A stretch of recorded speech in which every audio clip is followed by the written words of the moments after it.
Bonjour à tous et bienvenue sur notre chaîne dédiée au développement personnel et à la croissance personnelle. Aujourd'hui, nous allons plonger dans le livre fascinant de Robert Kiyosaki, Fake, faux, mensonges et vraie richesse. Dans ce livre, l'auteur du best-seller Père riche, Père pauvre nous emmène dans un voyage pour découvrir les vérités cachées derrière l'argent, la richesse et l'éducation financière. Restez avec nous pour en savoir plus. Si vous êtes nouveau ici, n'oubliez pas de vous abonner et d'activer la cloche de notification pour ne manquer aucune de nos audios inspirants. C'est parti!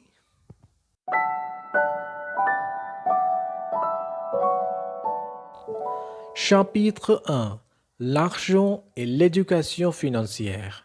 Bienvenue dans le premier chapitre du livre Faits, faux, mensonges et vraies richesses de Robert Kiyosaki. Dans ce chapitre, l'auteur nous plonge dans la réflexion sur la nature de l'argent et son lien étroit avec l'éducation financière. Kiyosaki commence par nous inciter à remettre en question ce que nous savons sur l'argent.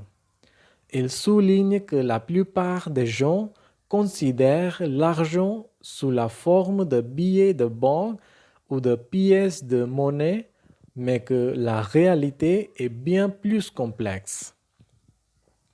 L'argent est devenu une abstraction principalement sous forme électronique et il est contrôlé par des institutions financières.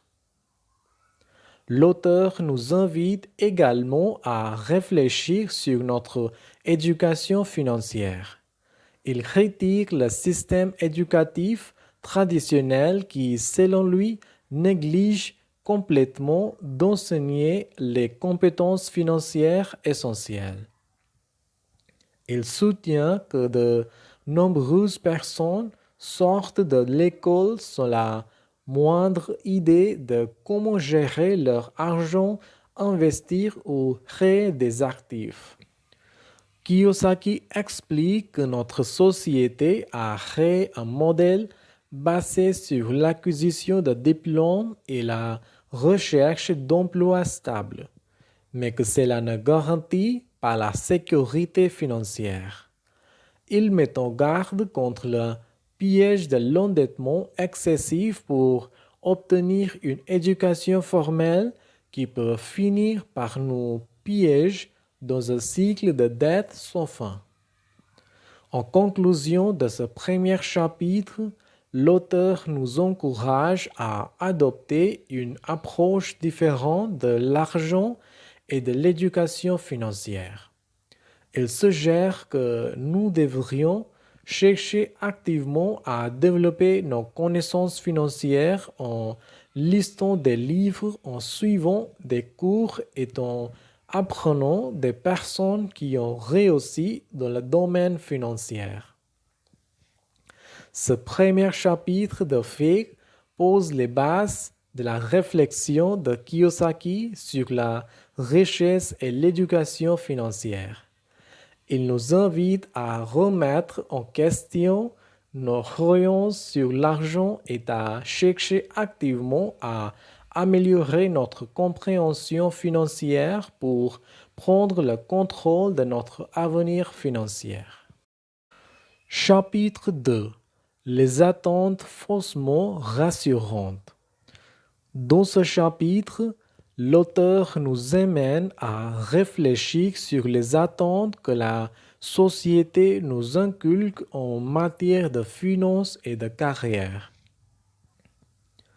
Kiyosaki commence par souligner que notre société nous pousse souvent vers des attentes financières basées sur la sécurité apparente. On nous enseigne généralement que nous devrions obtenir un bon diplôme, trouver un emploi stable avec de bons avantages sociaux et travailler dur pour ravir les échelons de la carrière. Ces attentes semblent rassurantes, mais Kiyosaki nous met en garde contre la fausse sécurité. L'auteur soutient que ces attentes peuvent nous piéger dans un modèle de vie qui ne nous permet pas de réaliser notre véritable potentiel financier. Il explique que la sécurité apparente d'un emploi stable peut souvent cacher la réalité de l'endettement croissant, de la dépendance à l'égard du chèque de paie mensuel et du manque de contrôle sur notre propre avenir financier. Kiyosaki nous encourage à remettre en question ces attentes et à adopter une approche plus audacieuse envers la vie financière. Il soutient que la recherche d'opportunités entrepreneuriales, l'investissement dans des actifs et la quête de l'éducation financière sont des voies plus viables vers la véritable richesse. L'auteur partage également ses propres expériences personnelles, notamment comment il a choisi de quitter un emploi stable pour devenir entrepreneur. Il explique que la recherche de la sécurité à travers un emploi peut nous priver des opportunités de croissance financière et de liberté. En conclusion de ce deuxième chapitre, Kiyosaki nous encourage à remettre en question les attentes conventionnelles en matière de carrière et de finances. Il nous incite à envisager des voies alternatives pour atteindre la véritable richesse et la liberté financière. Ce chapitre nous rappelle que la sécurité apparente peut parfois être un obstacle à notre réussite financière si nous ne sommes pas prêts à remettre en question le statu quo. Chapitre 3. Les actifs tangibles et la création de richesse. Dans ce chapitre, l'auteur explore la notion d'actifs tangibles et explique pourquoi ils sont essentiels pour créer de la richesse réelle. Kiyosaki commence par nous rappeler la différence fondamentale entre les actifs et les passifs. Il explique que les actifs sont des éléments qui mettent de l'argent dans notre poche, tandis que les passifs en retirent.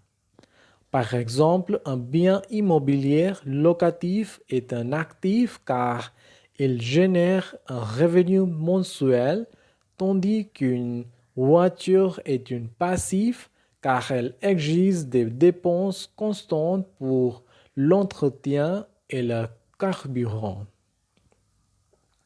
L'auteur souligne l'importance d'accumuler des actifs tangibles au lieu de simplement amasser des passifs. Les actifs tangibles comme l'immobilier, les entreprises, les investissements sont des sources potentielles de revenus passifs qui peuvent croître au fil du temps. Kiyosaki affirme que la création de richesses réelles consiste à accumuler ces actifs. Kiyosaki nous encourage également à reconsidérer nos priorités financières. Trop souvent, les gens s'endettent pour acheter des passifs comme des voitures coûteuses ou des biens de consommation, ce qui les empêche d'investir dans des actifs. L'auteur insiste sur le fait que nous devrions privilégier la création d'actifs qui génèrent des flux de trésorerie. Il partage des exemples concrets de la manière dont lui-même et d'autres personnes ont utilisé l'investissement dans l'immobilier ou la création d'entreprises pour développer leur richesse.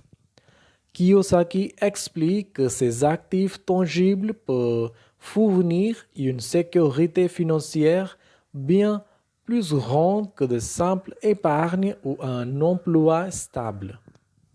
En conclusion de ce troisième chapitre, l'auteur nous rappelle que la création de richesses réelles repose sur l'accumulation d'actifs tangibles qui génèrent des revenus passifs.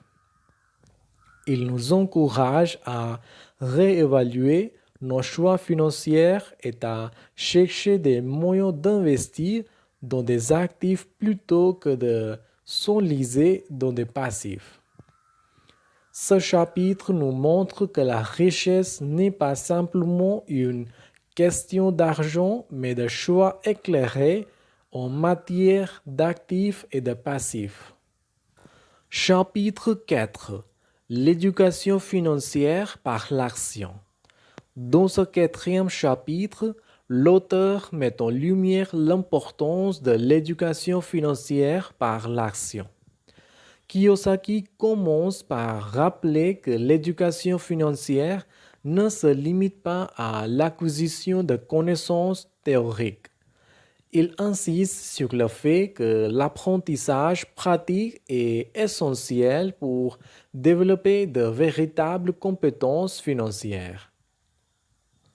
Cela signifie prendre des mesures concrètes pour investir, gérer les finances et prendre des décisions financières éclairées. L'auteur partage des exemples de sa propre expérience, notamment comment il a appris à investir dans l'immobilier en achetant sa première propriété. Il souligne que l'action est le meilleur enseignant car elle nous confronte à la réalité et nous oblige à prendre des décisions. Kiyosaki explique également que l'apprentissage financier ne se fait pas nécessairement à l'école traditionnelle. En fait, il soutient que de nombreuses écoles n'enseignent pas les compétences financières essentielles. Il encourage les lecteurs à rechercher activement des sources d'éducation financière en dehors du système éducatif classique. L'auteur insiste sur le fait que chaque investissement comporte un certain niveau de risque, mais que l'éducation financière nous permet de gérer ce risque de manière informée. Il encourage les lecteurs à prendre des mesures pour accroître leurs connaissances financières et à s'entourer des conseillers financiers compétents. En conclusion de ce chapitre, Kiyosaki rappelle que l'action est un élément clé de l'éducation financière.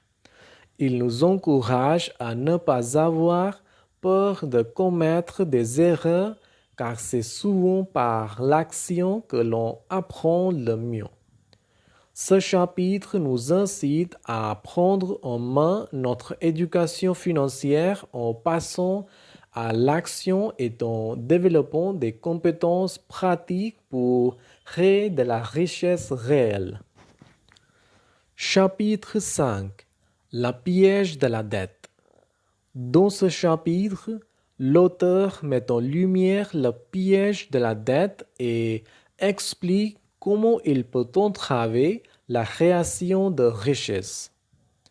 Kiyosaki commence par souligner que la dette est un outil financier puissant qui peut être utilisé de manière stratégique pour investir et générer des revenus. Cependant, il met en garde contre l'endettement excessif pour des dépenses de consommation courante comme les voitures de luxe ou les vacances coûteuses.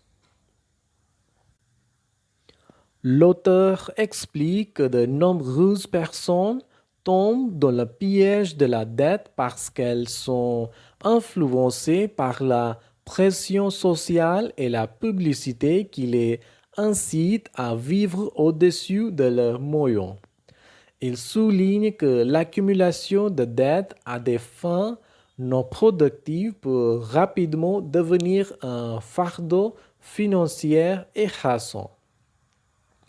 Kiyosaki partage des exemples de personnes qui se sont retrouvées piégées par la dette et qui ont dû travailler dur pour rembourser leurs créancières. Il explique que la dette peut entraîner un cycle de travail acharné pour rembourser les prêts, laissant peu de place à l'accumulation d'actifs tangibles. L'auteur encourage les lecteurs à être prudents dans leur utilisation de la dette et à considérer comment elle peut affecter leur capacité à créer de la richesse. Il soutient que l'éducation financière est essentielle pour comprendre quand et comment utiliser la dette de manière judicieuse. Dans ce chapitre, Kiyosaki nous rappelle que la dette peut être un outil à double tranchant. Elle peut être utilisée de manière stratégique pour investir et générer des revenus, mais elle peut aussi devenir un fardeau financier si elle est mal gérée. Ce chapitre met en garde contre le piège de la dette et nous encourage à prendre des décisions financières éclairées. En conclusion, ce livre nous rappelle l'importance de l'éducation financière, de la possession d'actifs tangibles et de la remise en question des normes financières conventionnelles. Si vous voulez en savoir plus, je vous encourage à lire le livre dans son intégralité pour découvrir les précieuses leçons de Kiyosaki. Voilà un aperçu détaillé du livre Fake, Faux, Mensonges et Vraie Richesse de Robert Kiyosaki. Si vous avez trouvé ces informations utiles, n'hésitez pas à partager cet audio avec vos amis et à laisser un commentaire ci-dessous. Assurez-vous de vous abonner à la chaîne pour ne pas manquer nos prochains audios sur le développement personnel et les résumés de livres. Merci d'avoir écouté. Au revoir.